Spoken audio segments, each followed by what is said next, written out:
Bismillahirrahmanirrahim. Assalamualaikum warahmatullahi wabarakatuh. Welcome teman-teman, halo semua. Sorry banget. Yang pertama mau gue sampaikan, kemarin gue nggak upload video karena sibuk kerjaan. Terus juga yang kedua, lagi belum menyiapkan materi dengan baik. Jadi skip 1 minggu kemarin, sorry ya. Oke, langsung aja kita review materi kita dari Angular Learning Path. Oke. Jadi di video-video sebelumnya kita sudah membahas terkait tentang Angular CLI, ng module, sama component styling. Ini video pertama yang ada di sini. Lalu di video kedua kita membahas tentang template syntax yang mempunyai 6 cara gitu, perpindahan data yang ada di video di sini. Lalu di video yang terakhir kita belajar terkait tentang directives. Directives yang ada digunakan di Angular ada 3. Ada directives komponen, directives struktural, sama attribute directives. Semuanya lengkap kita bahas di video yang di sini. Nah, sebenarnya masih ada lagi untuk setelah directives itu ada components. Components itu ada class, template, sama metadata. Terus ada input sama output. Cuman gue pikir kayak komponen ini ya udah, itu kan udah pernah disinggung juga di video-video sebelumnya. Kelas itu isinya apa aja gitu. Terus template itu HTML. Terus metadata itu kayak semacam service dan lain sebagainya gitu. Terus ada input sama output. Input sama output juga sudah pernah kita singgung sebelumnya di video template syntax, yaitu cara dekorator menggunakan media dekorator. Sebuah dekorator media penghubung untuk membuat menggunakan cara property binding ataupun event binding gitu. Jadi menurut gue kita langsung aja video ke materi terakhir, yaitu component interaction, yaitu lifecycle method. Oke. Nah, demo project itu kayak begini. Ketika yang di refresh, nah di sini ada console log untuk state mana aja yang sudah terpanggil, kayak misalkan ng on init, ng on changes, ng on init, terus ada ng on changes lagi terpanggil seperti itu. Nah di sini di Angular itu nantinya kita akan mengenal secara lebih dalam 8 jenis Angular Component Lifecycle. Dari mulai ng on changes yang paling pertama sampai yang paling terakhir itu adalah ng on destroy, seperti itu. Nah, di sini datanya ada banyak nih. Kayak misalkan tadi kita refresh ya. Datanya adalah init, terhit sebanyak 1 kali, datanya intermediate, dan di sini datanya done, terhit sebanyak 2 kali, sedangkan ini terhit sebanyak 1 kali. Gitu. Di sini ng after content init, ini masih di komponen child 1, komponen child 2. Gitu. Ini di styling, terus misalkan diklik warnanya berubah gitu. Terus ini di render pakai renderer di view init gitu. Banyak contoh-contohnya. Terus klik to destroy. Nah, di sini kita langsung aja mulai dari materinya. Oke, kita mulai dari materi yang pertama, yaitu ng on changes. Nah, teman-teman, di sini yang perlu diperhatikan, balik ke awal ya, kayak kenapa kita harus memperdalam materi ini, kenapa kita harus tahu materi ini, dan untuk apa ke depannya gitu. Karena modern front-end framework seperti yang sekarang kita pakai, Angular, itu melakukan perpindahan aplikasi dari state satu ke state lainnya. Hal ini membuat aplikasi front-end itu selalu berinteraksi dengan data. Bisa jadi saat sebuah aplikasi dengan beberapa komponen dijalankan, masih ada 1 atau 2 komponen yang masih belum siap ditampilkan karena keterlambatan menerima data dari service. Nah, itu bisa jadi. Untuk membantu menyelesaikan masalah tersebut, diperlukan deteksi antara instance atau komponen yang berkaitan. Nah, dalam hal ini kita sebut sebagai komponen lifecycle. Oke? Di Angular dia punya 8 state lifecycle, dimulai dari constructor. Constructor itu construct datanya, ini nggak termasuk ya, cuma di setiap komponen pasti ada constructor gitu. Yang paling pertama adalah ng on changes, ng on init, ng do check. Lalu ke komponen child atau grandchild-nya itu after content init, after content check, after view init, after view check, terus baru ke ng on destroy gitu. Ada 8. Oke, kita langsung mulai aja satu persatu. Let's go. Oke, di sini kita mulai bahas dua life cycle pertama ya, yaitu on changes sama on init. Kenapa dibahas dua? Karena dua hal ini sangat berkaitan dan beda tipis cara penggunaannya. Gitu. Kalau ng on changes ini adalah sebuah state yang di-trigger setiap komponen mendapatkan modifikasi data dari dekorator at input. Gitu.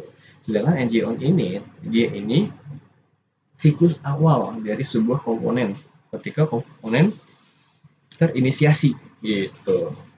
Sama komponen ng on changes sama ng on init menggunakan dekorator input sebagai mediasinya gitu, ataupun output sama aja.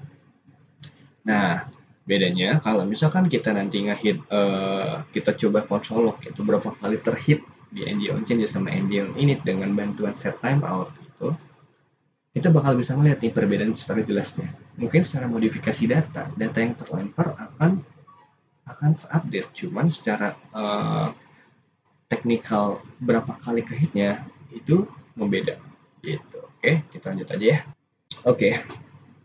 Jadi teman-teman di sini buka ke favorit IDE teman-teman masing-masing ya, bebas mau IntelliJ ataupun VS Code bebas. Teman-teman mau mulai dari nol dari repo baru itu juga bebas, atau teman-teman mau lanjutin dari repo yang sudah ada di video sebelumnya juga udah bebas. Bisa teman-teman download juga clone repo yang kemarin. Di sini gue pakai repo yang kemarin, di sini pakai folder namanya marketplace. Terakhir itu kita bahas terkait tentang direktif. Jadi pas di sini masih ada tentang direktifan. Nah, di sini biar lebih enak, kita mulai dari nol nih. Kita hapus dulu semua komponen-komponen atau elemen-elemen yang tidak dibutuhkan gitu, karena kita bahas terkait tentang komponen life cycle. Oke. Di komponen HTML kita hapus, di komponen TS-nya juga kita hapus nih yang nggak pakai.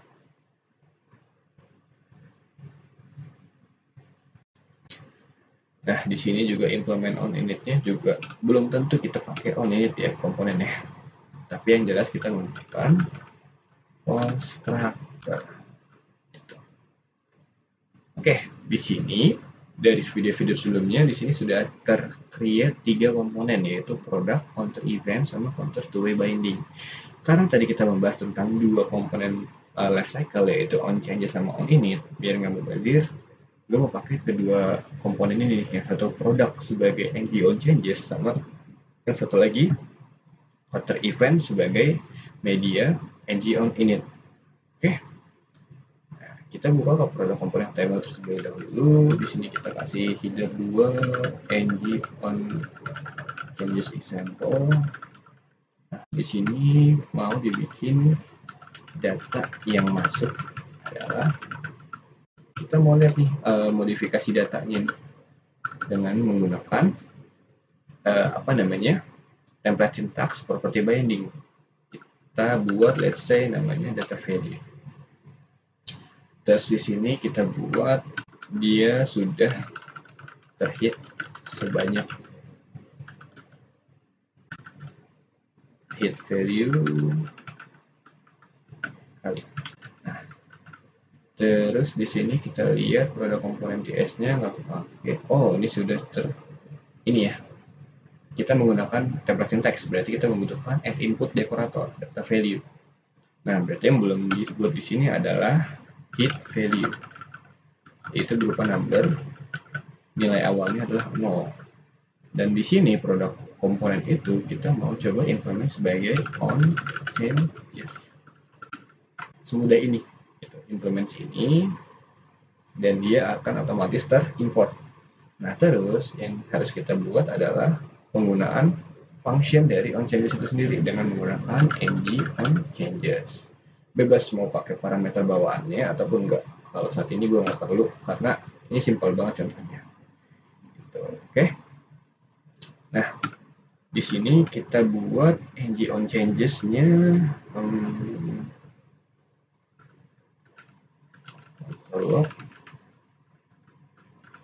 on changes panggil. Terus kita buat hit value-nya plus gitu. Nah, konstruktornya untuk saat ini kita tidak memerlukan karena nanti kan datanya itu dikirim dari parentsnya, yaitu app komponen TS. Nah, di sini kita tinggal panggil nih app product. Karena tadi kita pakai mediasi data value, kita buat juga nanti di sini nama variabelnya. Gitu. Di sini kita membutuhkan, let's say kita mau kirim nama-nama buah ya. Fruits. Ini adalah string. Nilai awalnya undefined. Nah, di sini nih kita buat nih, kan kita memodifikasi data kan ya. Kita kirim lagi. Berarti kita bisa menggunakan metode setTimeout.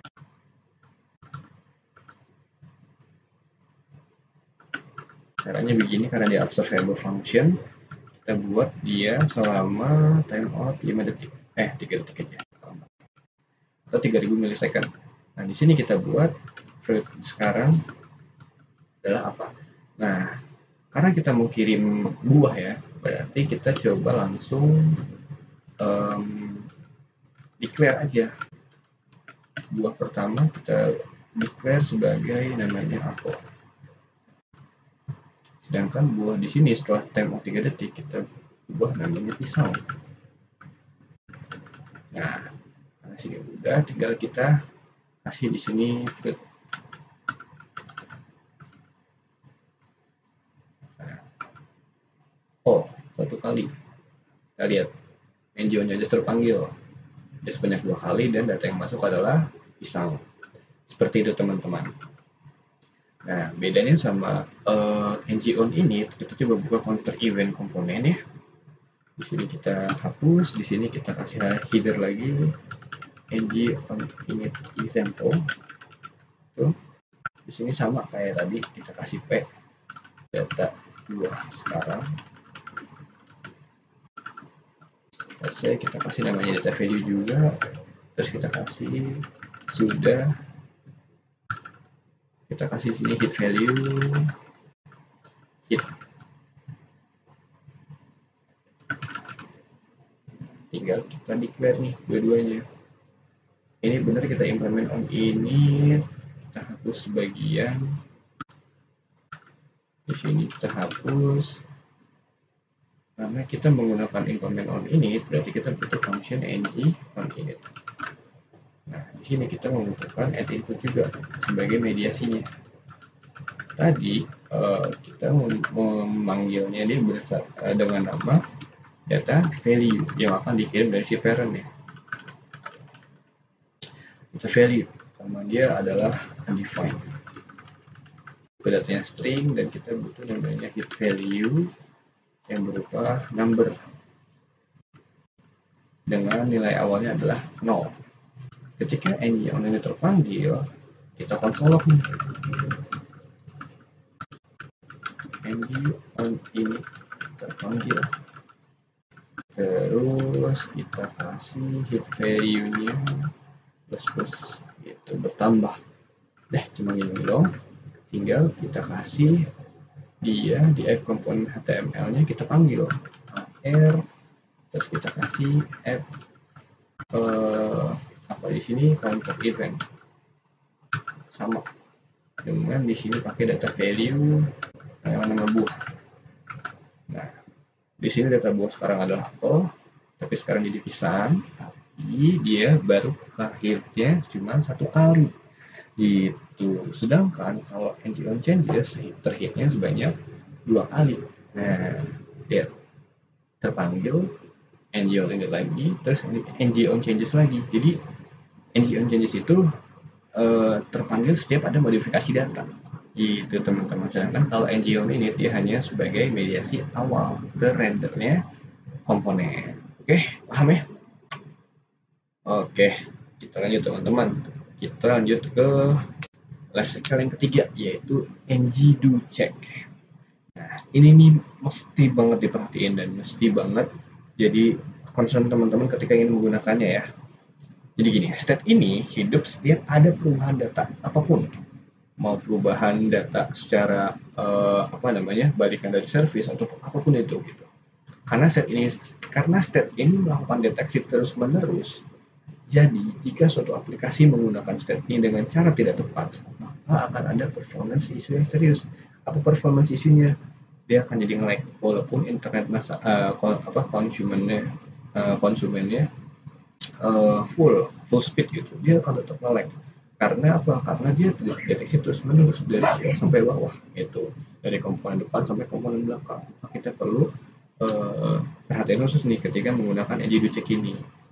Untuk menghindari hal tersebut dapat dilakukan dengan pembatasan pengecekan yang dilakukan oleh step ini menggunakan bantuan library change detector ref gitu.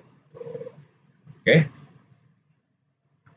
langsung aja kita mulai, let's go. Nah, tadi di tiga komponen yang tadi kita sebut di awal, produk sudah kita gunakan untuk on changes, counter event sudah kita gunakan untuk on ini, sekarang tinggal kita gunakan counter two-way binding. Di sini kita kasih H2 ng check example. Nah, di sini kita hapus dulu implements-nya. Kita hapus dulu data-data sebelumnya.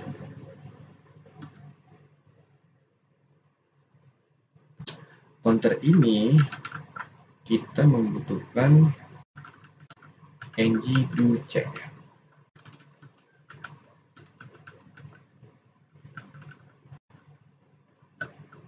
Kita menggunakan ng do check function. Oke. Jadi gini ya. Karena ini merupakan sebuah state yang ngecek terus menerus gitu, kita mau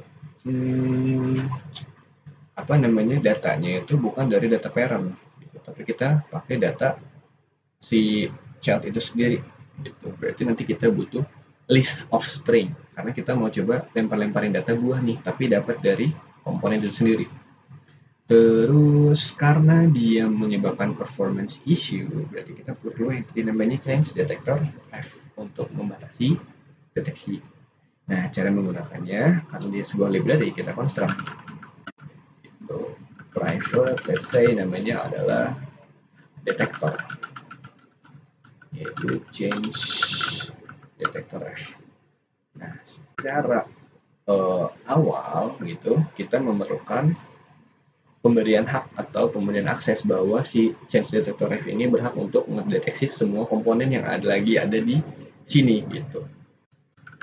Kita panggil detektor detach gitu. Jadi detach itu adalah ini untuk pemberian hak melakukan pengecekan di komponen ini gitu. Mulai dicek-cekin gitu. Nah, di sini kita mau bikin kan nama-nama buah ya, nama-nama data. Kita let's say bikin di sini fruits. Fruits itu adalah array of string, di mana yang nilai awalnya adalah kita kasih apa nih, mangga misalnya. Nah, jadi yang mau goals tercapai di sini, ketika nanti ada dua pembanding data nih, pertama fruits, terus yang kedua data pembanding. Ketika ada data sama atau tidak sama datanya, maka pemberian deteksi itu di-stopkan, gitu, diberhentikan. Karena kalau misalkan tidak diberhentikan, dia akan terus-menerus mengulang, gitu. Terus-menerus mengulang untuk melakukan pengecekan, dan itu menyebabkan performance issue. Gitu. Jadi di sini kita let's say bikin pembanding data ya, data comparator. Y ini adalah string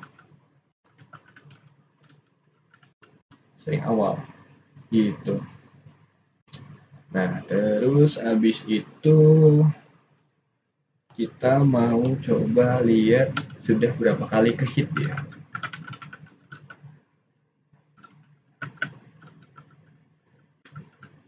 Ya. Nah, di sini di konstruktor kita mau coba nih, kita bikin set time out.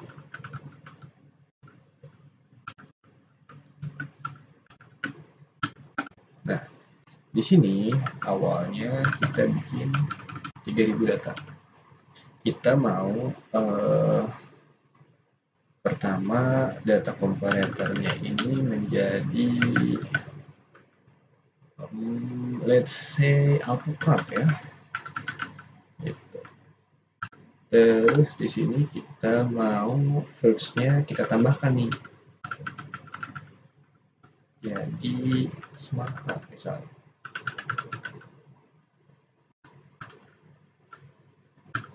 Terus kita bikin lagi set timeout.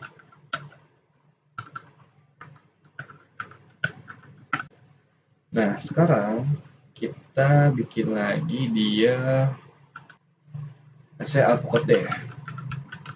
Ini ya.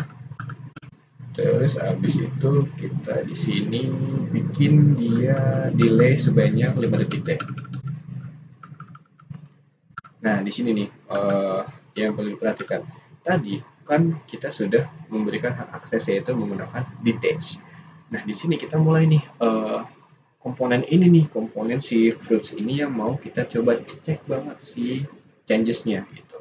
Berarti bisa kita tambahkan dengan function detector mark for check gitu. Jadi nanti si ngDoCheck ini akan secara spesifik memperhatikan array of string dari fruits gitu. Oke. Nah, di sini di ngDoCheck kerjanya ngapain? Sekarang kita mau coba nih hit value-nya kita plus. Jadi selama dia ada perubahan data atau ada pengecekan data, kita ngeliat cek nih udah berapa kali ke hit gitu. Nah, di sini kita kasih pengkondisian. Kalau misalnya fruits dengan data ke fruits.length, let's say data terakhir kurang 1 itu tidak sama dengan si data comparator, maka detach-nya itu detect changes gitu. Terus di sini kita cek nih dia sudah hit berapa kali gitu kan ya, hit value sudah hit berapa kali, nggak usah dong, hit value kan sudah kita tampilkan di depan nanti. Kita lihat aja langsung fruits-nya sekarang udah ada apa aja gitu. Nah, maksudnya dari detect changes, ketika kondisi ini sudah terpenuhi itu, maka ngDoCheck secara otomatis akan berhenti, yang membuat performance issue tidak akan terjadi seperti itu. Karena ya sudah ada remnya gitu. Selama dia belum ada remnya, dia akan terus mengulang pengecekan ada apa enggak gitu. Tapi kalau misalkan kita kasih kata kunci di sini detect changes gitu, kalau misalkan memang ini terpenuhi, ya udah stop gitu. Memori yang terpakai dia tidak akan boros, sama resource yang terpakai dari storage dan sebagainya juga tidak akan terpakai banyak seperti itu. Ya. Terus di sini di counter to way ini kita cek ngDoCheck. Tadi kan data buah begini fruits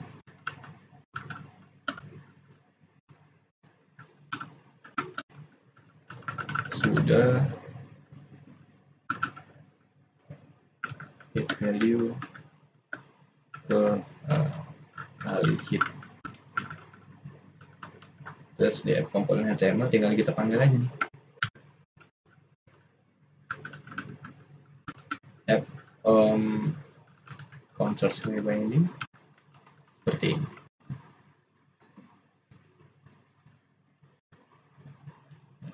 Mangga sudah 2 kali ke hit, mangga, semangka, alpukat gitu. Oke. Tapi ini bisa kita lebih bisa lebih kita dinamiskan ya. Counter to binding di sini fruits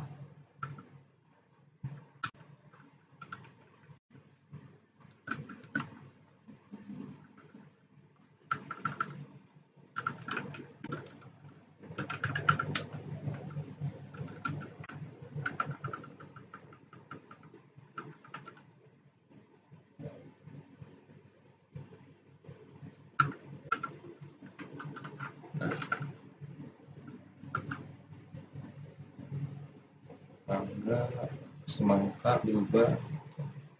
Udah, karena harusnya kan mangga semangka alpukat kan, ya enggak? Harusnya kan ini terganti alpukat kan. Tapi karena di sini kita kasih function condition kalau data yang terakhir min 1 itu tidak sama dengan data comparator, dia berhenti gitu. Sekarang kan data yang terakhir minus satunya kan ada mangga, semangka, alpukat. Ya kan semangka. Semangka ini kan tidak sama dengan alpukat, ya enggak? Berarti dia akan nge-stop nih. Gitu. Dia akan udah nggak usah lagi. Berarti si ini dia akan tidak akan tergenerate si alpukatnya karena sudah stop. Kecuali kalau misalkan kita bikin di sini sama dengan dia pasti akan terus-terusan nih. On changes mangga alpukat sudah 5 kali ke hit. Kalau tadi kan sudah 4 kali kan, ini malah nambah 1 gitu. Ini baru contoh kecilnya. Gimana kalau misalkan sebuah web app yang sangat kompleks dia menggunakan engine detect yang salah, sangat berbahaya. Jadi harus diperhatikan, yes. Mantap. Di sini kita kasih balikin sebagai function awal, tidak sama dengan biar dia stop pengecekannya. Oke, mantap. Nah, sekarang kita masuk ke step berikutnya, yaitu after content init.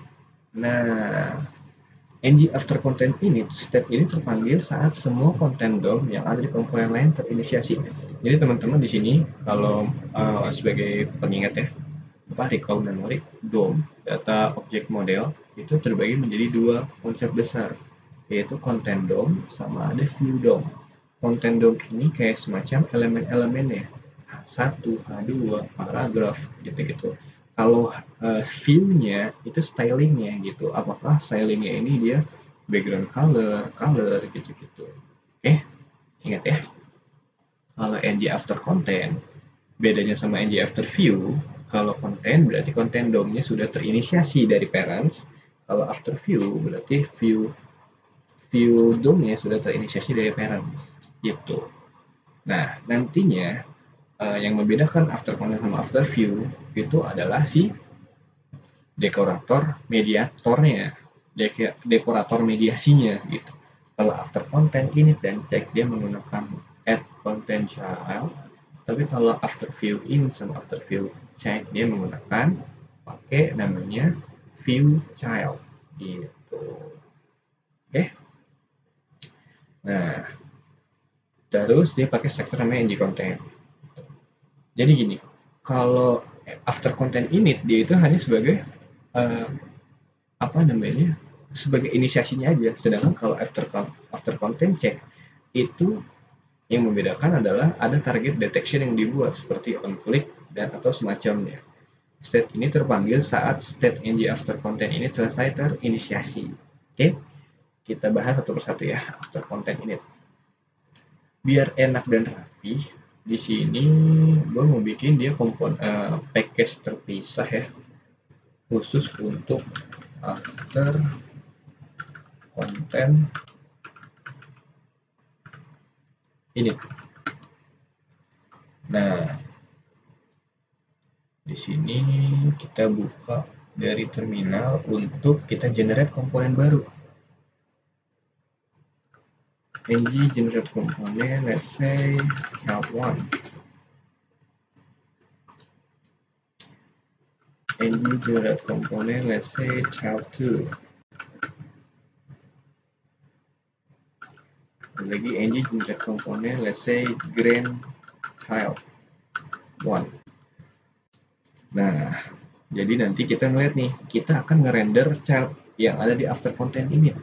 Nah, di after content init nanti kita panggil lagi childnya, yaitu child 2. Nah, berarti kita memanggil child dalam child atau setelahnya disebut grandchild. Gitu, oke?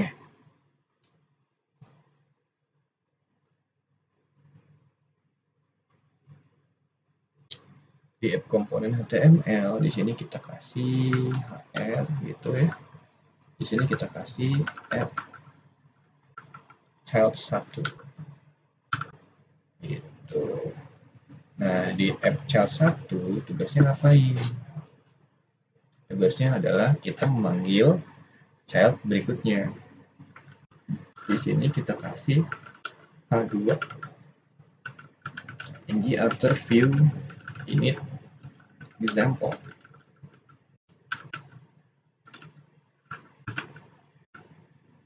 Di sini kita kasih let's say halo semua, tiga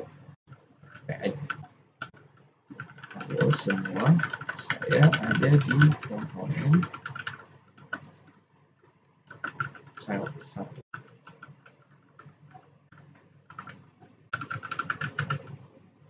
Terus di sini kita kasih kita panggil nih si komponen child 2.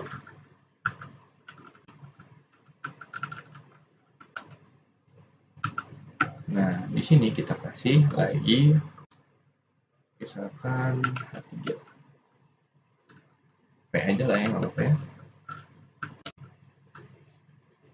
Saya akan terrender ketika semua elemen app child 2 terrender. Terus di sini kita kasih pemanggilan lagi nih, app grandchild. Apakah bisa kayak gini? Jawabannya bisa. Nah, caranya gimana biar kita bisa ngerender child dalam child? Di app child 2 ini kita kasih selektor namanya ng content gitu. Kita kasih di sini H2. Ini awal dari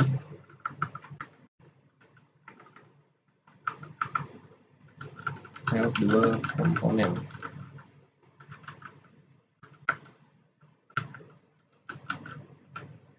Ini akhir. Baik. Nah, kita lihat ya. Kalau secara servisnya dia tidak error, kita lihat ke sini. Nah, ng after view init. Halo semua, saya ada di komponen child 1. Ini awal dari child 2 komponen. Ini akhir. Baik. Saya akan terrender ketika semua elemen. Nah, seperti itu penggunaannya. Jadi, ini adalah child dalam child. Gitu. Cuman, karena fokus utamanya itu adalah child utamanya, yaitu ada di child 2, maka yang ini akan terrender ketika yang atas sudah selesai. Gitu. Nah, penggunaannya sekarang gini. Kita mau coba bikin styling dia, karena dia adalah grandchild ya hitungannya, tapi kita ngeset stylingnya itu di dalam app child gitu. Apakah bisa? Jawabannya bisa. Pakai bantuan namanya library renderer 2. Di sini sebelumnya kita kasih ID. Contoh misalkan header ref gitu. Terus kita lanjut ke child 2. Tadi app child ada ya, grandchild ya. Kita masuk ke child 2. Di sini kita kasih implements-nya adalah after content init. Gitu. Di sini kita kasih ng after content init. Gitu. Nah, di sini kita pakai yang namanya konstruktor private. Kita sebut namanya renderer. Nama library-nya adalah renderer 2. Gitu, oke. Nah, after content init dia itu menggunakan mediasi yang namanya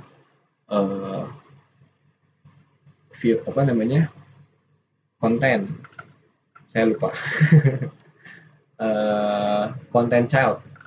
Bukan lagi pakai input dekorator. Di sini kita kasih content child. Nah, di sini kan kita ada dua content child ya. Yang satu adalah ID dari paragraph, sama satu lagi adalah selector dari grandchild. Di sini kita kasih namanya let's say header ref gitu ya. Terus habis itu kita kasih di sini create element ref. Tuh di sini header ref. Ini import dulu adalah elemen ref gini. Nah terus di sini kita kasih lagi nih add content child.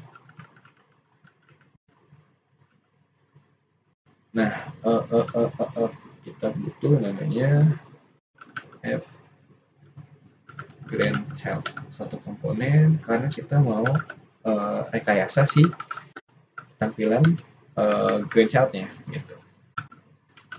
Read element ref komponen ref element ref.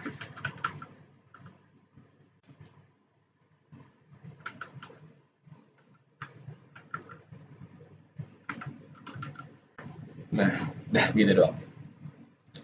Di sini karena kita sudah ngekonstruksi renderer 2, di sini tinggal kita tinggal kita kreasi aja renderer set style gitu, si header ya, dot native element. Kita kasih nih apa yang kita mau, background color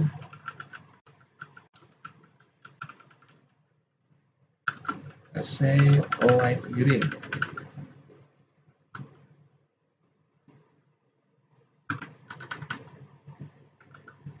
Kalau bisa boom gitu. Terus kita kasih lagi nih, misalkan kita iseng, kita mau lebarnya dia adalah fit content.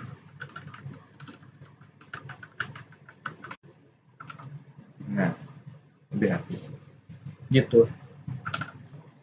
Oke. Jadi tadi itu kita modifikasi style dari si paragraf yang kita kasih ID header ref. Nah sekarang kalau misalkan kita mau modifikasi style dari si komponennya, itu juga bisa. Di sini sama, kita pakai renderer, kita set style, kita kasih komponen ref, native element, children, kita kasih item misalkan item yang ke 0, kita kasih misalkan background color, kita kasih warnanya adalah yellow. Titik koma.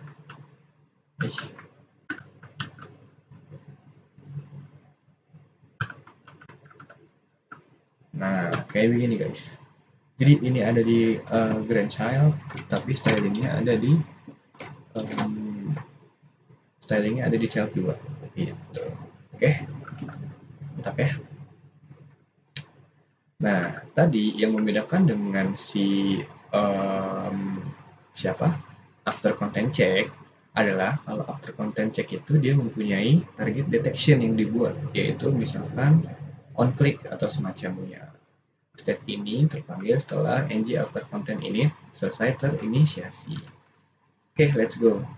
Sekarang biar rapi lagi, kita mau coba buat satu project lagi, namanya satu folder, after content check.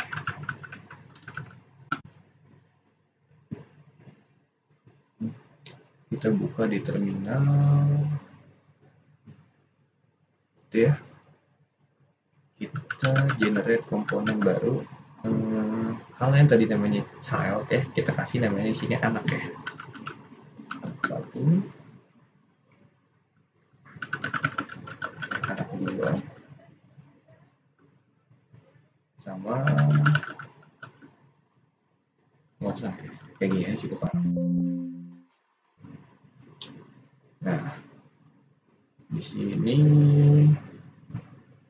kita buka. Di sini kita kasih A2 ng after content check example. Di sini kita kasih pemanggilan lagi nih. Misalkan say ini ada di komponen anak 1, terus kita panggil lagi selektor anak 2. Di sini kita kasih child namanya let's say H3 ya, atau boleh H3. Ini dipanggil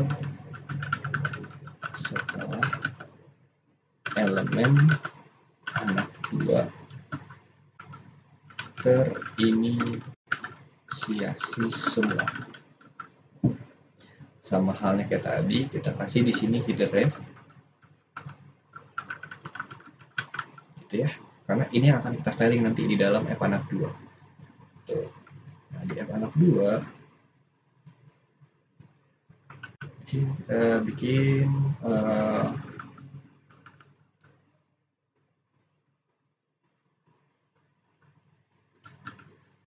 ini anak 2 komponen yang bekerja. Nah, di sini kita mau kasih nih button, gitu. Kita kasih button yang isinya adalah on click untuk mengubah targetnya, gitu. Karena kan tadi after content check itu membedakan, ya, itu ada targetnya, itu klik untuk merubah background color. Nah, bedanya sekarang karena kita tidak mau function spesifik, karena kita cuma melempar-lemparkan data doang, kita kasih di sini bisa event, gitu. Karena dia hanya lempar-lemparan data doang. Terus di sini kita kasih implementnya after content check. Gini, di sini kita hapus, kita ganti after content check. Nah, sama halnya dengan sebelumnya, kita butuh private renderer. Yang nyari renderer 2. Kenapa? Karena kita mau ubah stylingnya, gitu. Nah, di sini pun kita butuh mediasi namanya content child. Content child karena kita hanya cuma satu yang mau kita ubah, ya udah, header ref di read sebagai elemen ref.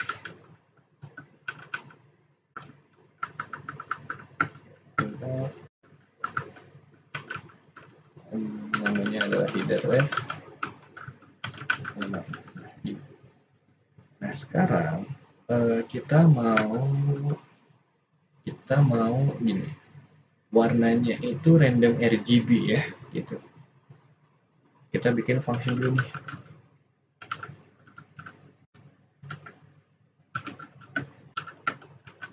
Return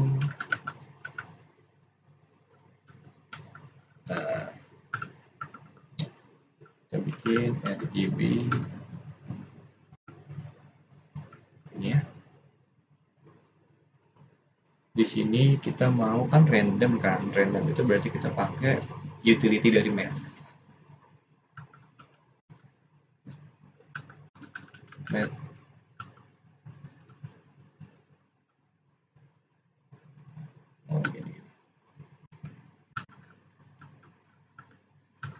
Math.floor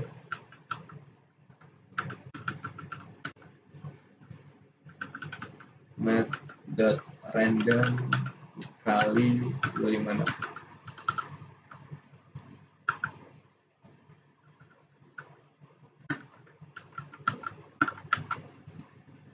Math.floor ini untuk pembulatan ke atas ya, math random acak nama nomor dikali 256. Nah, terus di sini after content check-nya sama kayak tadi sebelumnya, kita buat renderer set style. Di sini kita mau header ref dot element native element, kita ubah background colornya jadi random RGB, gitu doang. Kita coba cek.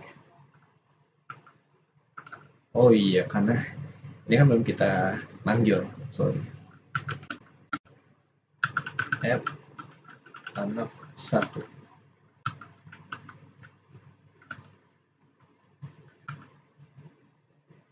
Di sini yang kita lupa itu adalah penggunaan ng content guys, makanya tadi nggak terrender.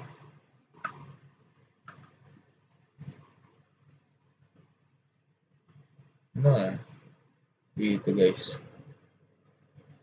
paham ya? Kalau kita refresh, dia akan random RGB nih, boom boom boom boom boom boom boom boom boom boom boom gitu. Jadi bedanya kalau after content check itu ada target yang spesifik, sedangkan kalau after view kok ini after view, sorry after content init.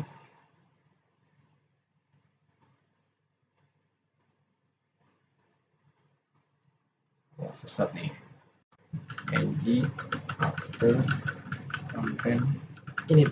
Nah jadi kalau after content init dia itu nggak spesifik, dia ya udah dia nge-styling aja gitu, bebas. Sedangkan kalau after content check itu ada event atau ada specific function yang mau ditargetkan gitu guys. Oke, mantap ya. Sekarang kita lanjut ke stage berikutnya, yaitu ng after view init. Nah bedanya apa dengan after content init?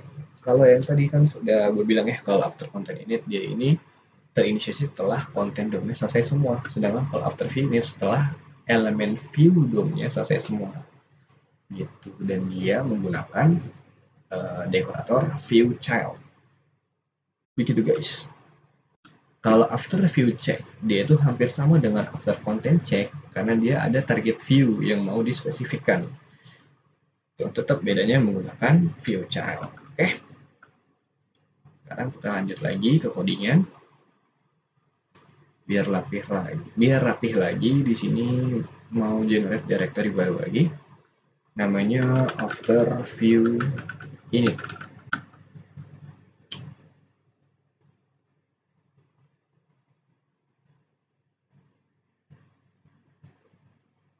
Sorry salah. After open in terminal, kita bikin generate komponen. Nah kalau tadi after content init itu child 1 child 2, sekarang kita butuhkan di sini after view init child 3 sama child 4 ya guys ya. Child 3 sama child 4.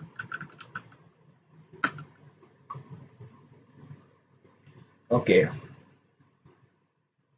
Di sini biar kita nggak kelupaan, kita langsung aja kita hajar f child. Di sini kita langsung after view init kita buka, child 3 kita buka. Nah, di sini kita kasih h2 ng after view init example.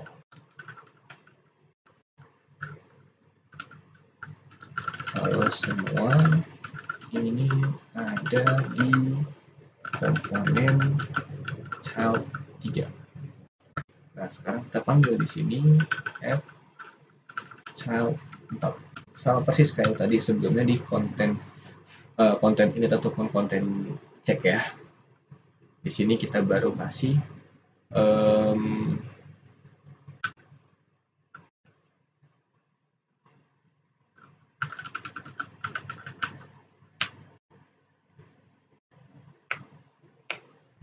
ada setelah semua view terrender. Nah terus habis itu kita panggil fchild 4. Di fchild 4 ini kita kasih, biar nggak kelupaan lagi kayak tadi, ng content. Nah bedanya dengan yang sebelumnya, kalau after content itu dia bisa ngerender konten setelah anaknya terrender gitu. Berarti kan tadi ada anak terus ada grandchild. Nah grandchild ini bisa kita atur stylingnya. Sedangkan kalau after view itu kita nggak bisa ngerender styling dari grandchildnya. Mau nggak mau dia cuma bisa ngerender styling dari childnya gitu. Itu perbedaan paling jelasnya.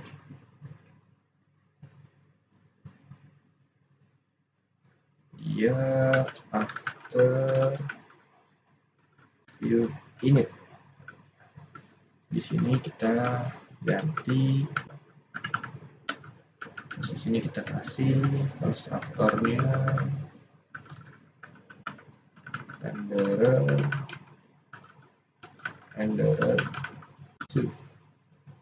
nah, di sini kita kasih namanya dekorator view child,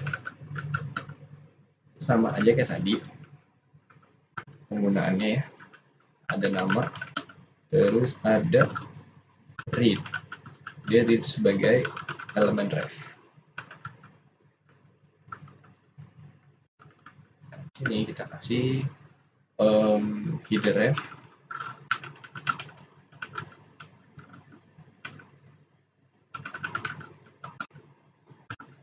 nah ternyata saya typo,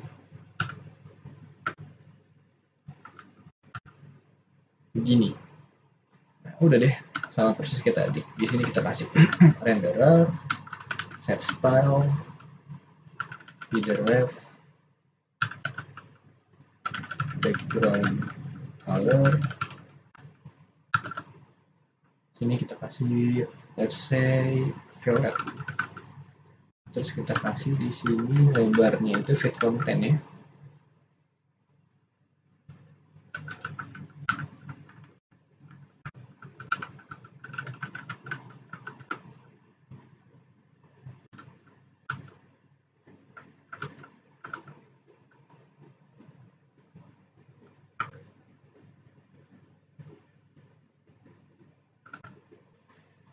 Oke guys, di sini kelupaan native elemen.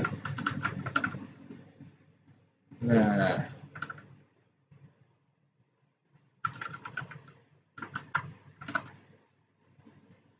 kayak begini guys.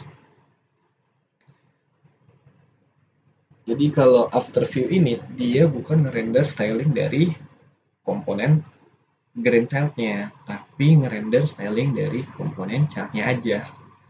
Gitu.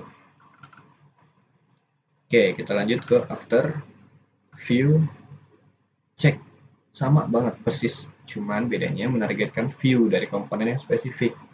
Gitu. Dan juga dia hanya bisa ngerender komponen child-nya aja. Biar rapih lagi, di sini kita kasih package baru after view check.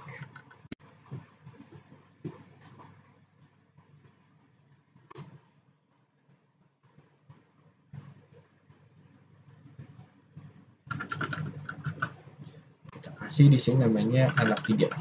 Karena kan tadi anak 1 sama 2 sudah jadi after content check.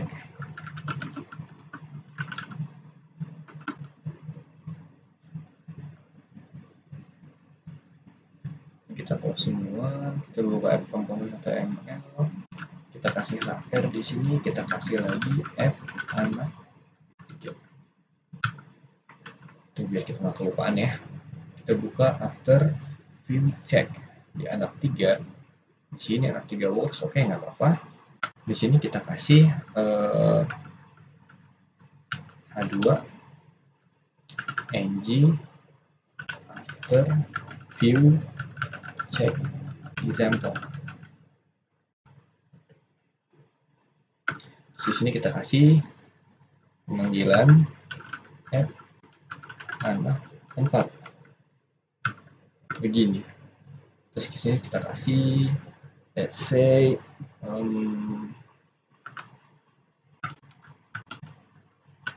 enggak di styling ya. Kita kasih di sini app anak 4-nya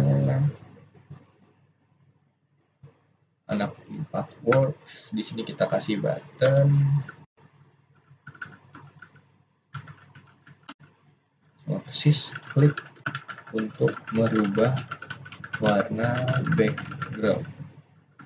Di sini kita kasih ng content biar untuk merender anak dari anak childnya. Di sini karena kita mau after view check ya, berarti ada target spesifik. Di sini saya bikin klik dengan mengubah atau melempar event. Nah, gini. Oke, sama persis kayak tadi. Di sini kita kasih dia ID header ref. Nah, 4 kita implement after view check. Di sini kita ganti ng on init-nya jadi after. Nah, terus di sini kita kasih dekorator view child dengan nama tadinya ID-nya adalah header ref.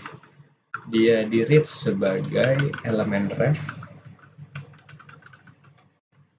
Namanya adalah header ref elemen ref. Nah, terus di sini kita kasih lagi random RGB kayak sebelumnya di after content check. Kita returnkan dia ke RGB. Nah, kita kasih di sini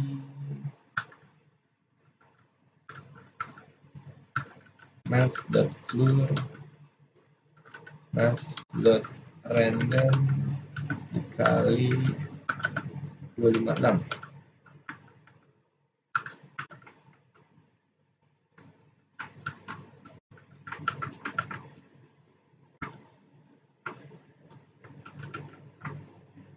dia kayak begini. After view check-nya kita buat dia renderer. Oh, kita belum construct. Private renderer 2. Kita kasih di sini renderer set style. Apa yang mau diubah stylenya? Yaitu header ref. Elemennya adalah header ref dot native element. Kita ubah background colornya. Nah, sekarang kita kayaknya nggak usah pakai background color, langsung aja colornya aja. Kita di sini dibikin random RGB. Nah, just let's go. Dia berubah kan? Kenapa works? Nah, gitu guys. Jadi intinya ini kan grandchild-nya ya. Grandchild-nya dia tidak bisa di styling, tapi yang hanya bisa di styling hanya di child komponennya gitu. Sama persis nih kayak yang atas. Ini nggak bisa di styling. Bedanya sama yang tadi after content, dia hanya bisa nge-styling si grandchild-nya. Sebenarnya nggak hanya bisa sih, dia bisa meng-styling after grandchild-nya sama child-nya juga bisa. Sedangkan kalau yang after view ini dia nggak bisa. Gitu. Oke. Mantap. Kita lanjut ke materi terakhir, yaitu ng on destroy.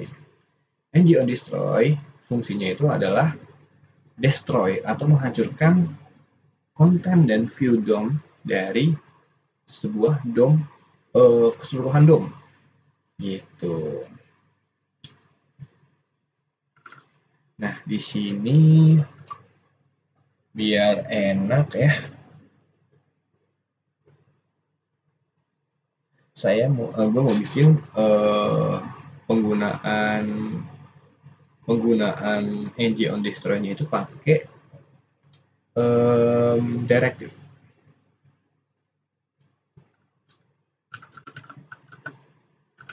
Destroy.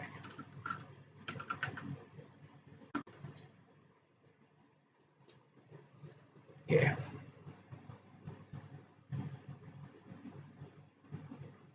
Nah, di sini kita implement ng on destroy.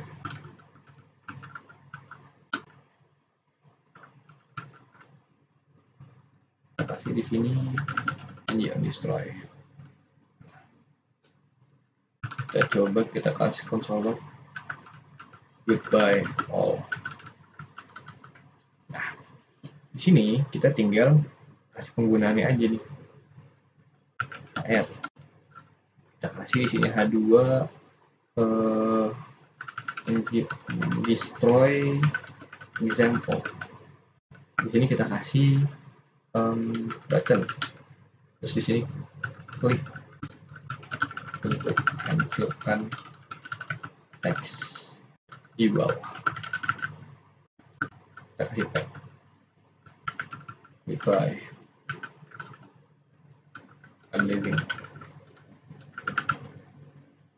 Di sini kita kasih penggunaannya yaitu app destroy gitu ya, dan hanya bisa terjadi ketika let's say kita mau bikin destroyable function, yaitu destroyable variable yang nilainya boolean true or false. Dia hanya bisa kalau misalnya bernilai true. Destroyable. Nah, di sini kita add komponen TS, di sini kita kasih destroyable ini bernilai true secara awal gitu ya. Terus di sini kita bikin add komponen HTML-nya, klik on button klik.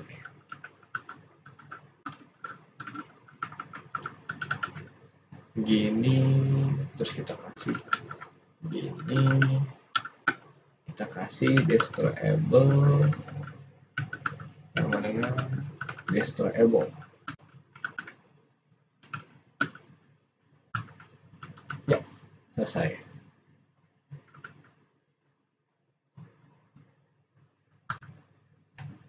Kita lihat di sini, boom, goodbye all sudah terinisiasi. Gitu. Jadi dia benar-benar hilang dari konten dan view DOM itu sendiri. Begitu guys. Oke, paham? Paham ya? Nah, nantinya NG on destroy ini akan lebih spesifik. Mungkin akan kita bahas lebih spesifik lanjutannya ketika kita masuk ke advance topic, yaitu ketika kita subscribe sebuah service. Seperti itu. Oke? Buat teman-teman yang mungkin mengalami kesusahan ataupun mengalami bingung dari materi ini, bisa komen di bawah biar nanti bisa berbantu jelasin lebih lengkapnya di komen gitu. Oke? Tetap semangat belajarnya. Semoga konten kali ini bisa bermanfaat untuk teman-teman semua. Tetap dukung channel ini untuk berkembang. Jangan lupa like, komen, dan subscribe-nya, karena bantuan teman-teman sekecil apapun itu sangat membantu dan berarti bagi gue sendiri. Dan kita akan bertemu di video berikutnya. Oke, keep enthusiast friends. Assalamualaikum warahmatullahi wabarakatuh.